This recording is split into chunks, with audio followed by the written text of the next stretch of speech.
Hello everybody.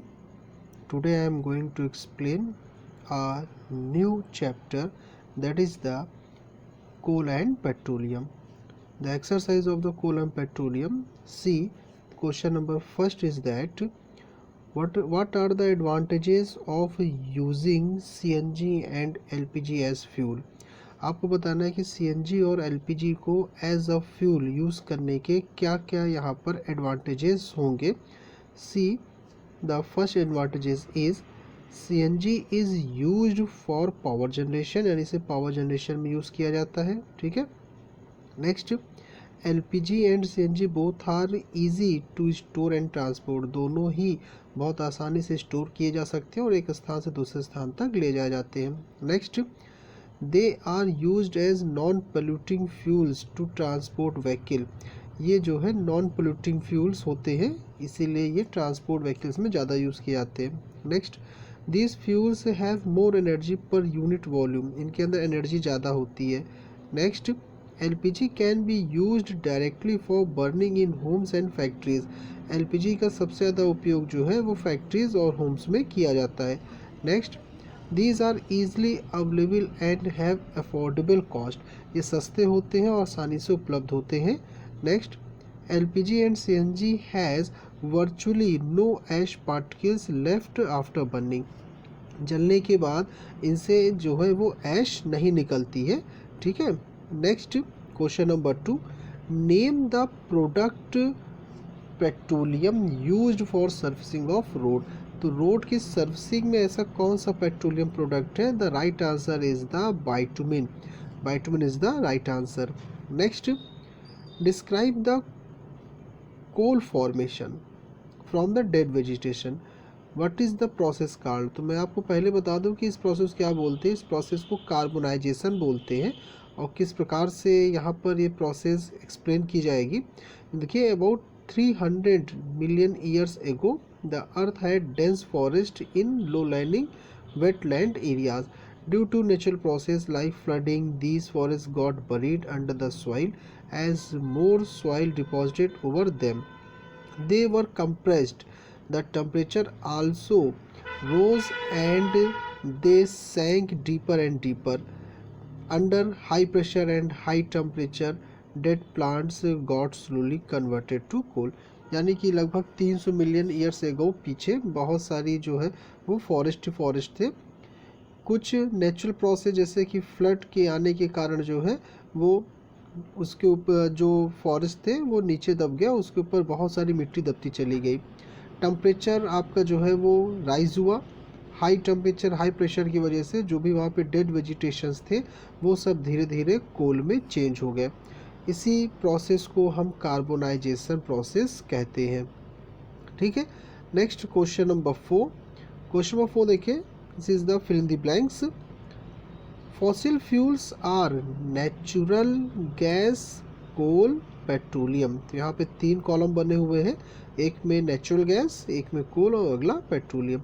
Next, process of separating of different constituents from petroleum is called refining. तो यहाँ पे refining fill किया जाएगा. Next, least polluting fuel for vehicle is CNG. तो ऐसा कौन सा फ्यूल है जो व्हीकल्स के लिए जो सबसे कम पोल्यूशन क्रिएट करता है? That is the CNG. Next, question number 5, that is the true false. C, fossil fuels can be made in the laboratory. क्या फॉसिल फ्यूल्स को लेबोरेटरी में बनाया जा सकता है? तो ये आपका फॉल्स होगा, नहीं बनाया जा सकता. Next, CNG is more polluting fuel than the petrol. ये भी आपका फॉल्स होगा. Next, coke is almost pure form of carbon. It is a true. Next, coal tar is a mixture of various substances. It is also true. Kerosene is not a fossil fuel. It is a false. Kerosene एक fossil fuel होता है. Okay. Next, question number 6, that is the explain why fossil fuels are exhaustible natural resources. Fossil fuels को exhaustible natural resources क्यों बोलते हैं? तो मैं आपको बता दूं, 2 प्रकार के नेचुरल रिसोर्स होते हैं, एक एग्जॉस्टिबल और दूसरा इनएग्जॉस्टिबल. इनएग्जॉस्टिबल मीन्स होता है कि जिनको यूज़ करने पर वो ख़त्म ना हो, उन्हें इनएग्जॉस्टिबल कहेंगे. और एग्जॉस्टिबल जिनका यूज़ करने पे वो एक दिन ख़त्म हो जाए तो उसे एग्जॉस्टेबल कहेंगे। और फॉसिल फ्यूल जो भी यूज़ किया जाता है वो बाय ह्यूमन एक्टिविटीज़ किया जाता है, इसीलिए वो धीरे धीरे ख़त्म हो जाएंगे। तो ये आपका देखिए लिखा हुआ है, fossil fuels are formed over a period of million of years by the action of high temperature and high pressure of the remains of dead plants and animal. These fuels are exhaustible natural resources because if these are exhausted by human activities cannot be recreated in a short period of time. यानी इसे दोबारा नहीं बनाया जा सकता और human activities से ये खत्म होते जाएंगे। Next question number 7, describe the characteristics of coke. तो मैं आपको कोक बता दूं कि कोक क्या, coke is the almost purest form of carbon. Carbon का लगभग ये प्योर फॉर्म होता है। And coke is a tough porous and black substance. Now what is the characteristics of the coke? These are, it is produced by destructive distillation of coal. तो coal के destructive distillation से Coke को form किया जाता है। तो अब आते हैं कि इसके करेक्टरिस्टिक्स क्या होंगे। It is almost pure form of carbon, ये मैंने आपको पहले बताया है। Next, it is used as domestic as well as an industrial fuel in stoves and furnace. Furnace में होता है भट्टी, तो ये डोमेस्टिक और इंडस्ट्रीज दोनों जगह पर यूज़ किया जाता है। Next, it is used in the manufacture of steel, ये स्टील के निर्माण में भी इसका प्रयोग किया जाता है। नेक्स्ट, इट गिव्स लिटिल और नो स्मोक, ये लगभग बहुत थोड़ा सा या कभी कभी नहीं भी ये धुआं देता है। Next, it is used for extraction of metal, ये मेटल के निष्कर्षण में भी इसका प्रयोग किया जाता है। और नेक्स्ट है last, it can be use to make fuel gases, ये फ्यूल गैसेस के निर्माण में भी इसका प्रयोग किया जाता है। Now question number 8 C, question explain the process of formation of petroleum. Petroleum का फॉर्मेशन कैसे हुआ?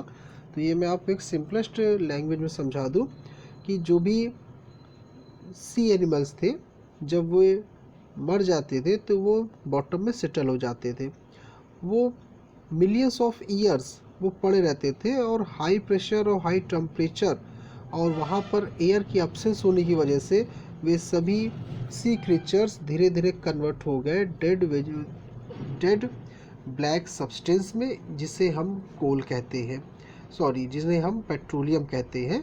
तो ये आपका जो है पेट्रोलियम कहलाता है। तो इसमें देखिए आप, petroleum was formed from organism living in the sea, as these organism died their body settle down at the bottom of the sea and got covered with sand and clay. The absence of air, high pressure and high temperature for millions of years transformed the dead organisms into petroleum and natural gas. The petroleum deposited are usually found mixed with the salt water. The petroleum is lighter than salt water, hence floats over it. तो ये चूँकि petroleum जो होता है वो salt water से क्या होता है, हल्का होता है, इसलिए समुद्री पानी पर पेट्रोलियम तैरता है। ठीक है। नेक्स्ट क्वेश्चन नंबर 9, ये आपको एक शॉर्ट टेबल दी गई है और इसमें आपको बताना है कि plot storage percentage of the year of X axis and year of Y axis. आपको एक ईयर को रिप्रेजेंट करना है 1991 से 1997 कि कैसे कैसे आपका जो है वो स्टोरेज हुआ है पेट्रोलियम का। तो ये आपका जो है राइट आंसर, इस प्रकार से एक स्टोरेज आपको दिया गया है। ये देखिए, ये आपका स्टोरेज इन इंडिया कि कितना आपका पेट्रोलियम 1991 से ये इस जगह से आपका जो है ये 1997 के बीच में कितना स्टोरेज आपके इंडिया में था। तो ये आप जो है इस प्रकार से भी इसको रिप्रेजेंट कर सकते हैं। So that's all, I hope this video was useful for you. Okay, thank you everybody.